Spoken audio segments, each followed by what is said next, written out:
Teman-teman yang dirahmati Allah Subhanahu wa taala. Yuk, coba kita perhatikan. Mana yang lebih ramai? Masjid atau pasar? Kemudian mana yang lebih banyak orang berkunjung ke sana? Angkringan atau tempat-tempat kajian? Dan yang terakhir teman-teman, mana yang orang bersemangat buat ngabisin duit di sana? Ke mall atau kotak amal? Ya, sering kita mendapati kebanyakan orang ketika diajak pada suatu kebaikan, mereka sangat susah untuk diajak. Bahkan mereka menolaknya. Tetapi mereka sangat bersemangat ketika diajak nongkrong, healing, touring, refreshing, dan sebagainya. Kok bisa sih?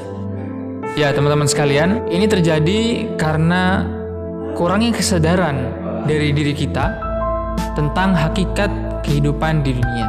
Yang mana kehidupan di dunia ini sangatlah singkat. Sedangkan kehidupan yang abadi, ya nanti kehidupan setelah kehidupan dunia. Allah akan tanya, apa yang telah kita kerjakan di dunia ini? Dan tentu, yang namanya pertanggungjawaban, pasti ada reward and punishment. Kalau amalan kita baik, maka Allah akan beri kita surga. Sedangkan sebaliknya, kalau amalan kita buruk, kita banyak melakukan kemaksiatan, maka Allah akan memberi kita neraka. Na'udzubillah tsumma na'udzubillah. Maka sudah sepantasnya bagi kita untuk selalu berada dalam ketaatan kepada Allah Subhanahu wa taala dan selalu istiqomah di jalannya. Tetapi seringkali ya, kita merasakan bahwasannya semangat yang ada di dalam diri kita itu nggak bertahan lama. Memang sehari, 2 hari kita berapi-api bersemangat untuk beribadah kepada Allah Subhanahu wa taala. Tetapi hari setelahnya, hari ketiga, hari keempat, hari kelima, kita udah mulai futur. Semangat kita udah mulai turun. Ibadah kita udah mulai kendor. Ya, ini adalah hal yang wajar teman-teman sekalian. Karena setan gak pernah rela kalau kita ibadah terus, kalau kita soleh terus, kalau kita istiqomah terus. Dan iblis pernah bersumpah kepada Allah Subhanahu wa taala yang termaktub dalam Al-Quran surah Al-A'raf ayat 16. Qala fabima aghwaytani la'aqudanna lahum siratakal mustaqim. Kata iblis, karena engkau telah menghukum saya ya Allah, saya benar-benar akan menghalangi manusia dari jalanmu yang lurus. Nah, terus gimana cara kita biar tetap semangat, biar tetap istiqomah di dalam ketaatan? Ya, cara yang paling ampuh adalah satu teman-teman, membayangkan surga di depan mata kita. Maka pertanyaannya, adakah tempat yang lebih indah daripada surga teman-teman sekalian?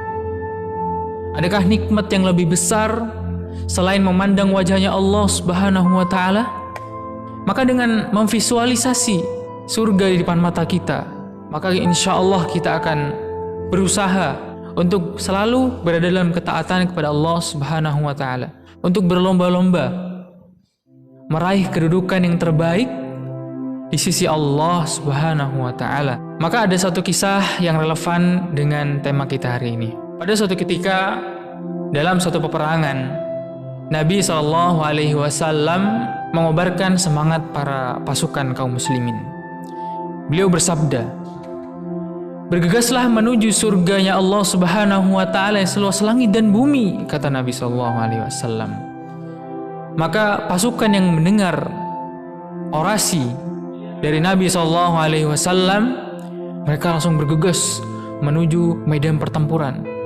Yang mana kala itu pasukan musuh lebih banyak, senjata mereka lebih canggih.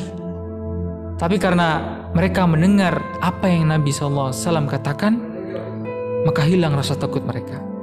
Ada salah satu sahabat yang bernama Umair bin Al-Hammam yang ketika itu mendengar ucapan Nabi SAW. Lantas ia berkata, "Bah, bah, bah." Apa maksudnya? Ya, itu adalah ungkapan takjub. Seperti kita mengatakan, luar biasa.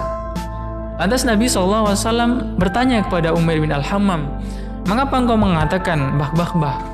Umair menjawab, "Wahai Rasulullah, sungguh saya ingin termasuk penghuni surga yang seluas langit dan bumi." Maka kata Nabi, "Insya Allah kamu adalah salah satu penghuni dalamnya."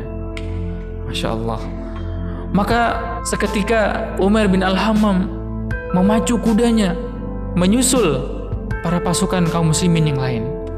Ia mengeluarkan kurma yang ada di kantongnya, seraya mengatakan, jikalau saya mau makan kurma yang ada di tangan ini, maka terlalu lama saya menjemput surga seluas langit dan bumi. Masya Allah, teman-teman sekalian. Begitu indahnya ketika surga menjadi motivasi terbesar kita.